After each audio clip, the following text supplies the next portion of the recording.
યુપીમાં ગર્લફ્રેન્ડ સાથે ચાઉમીન ખાવું યુવકને ભારે પડ્યું। કાનપુરમાં એક યુવક તેની ગર્લફ્રેન્ડ સાથે ચાઉમીન ખાઈ રહ્યો હતો।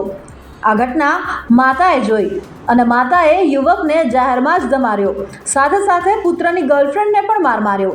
સમગ્ર મારામારીનો વિડીયો હાલ વાયરલ થયો છે।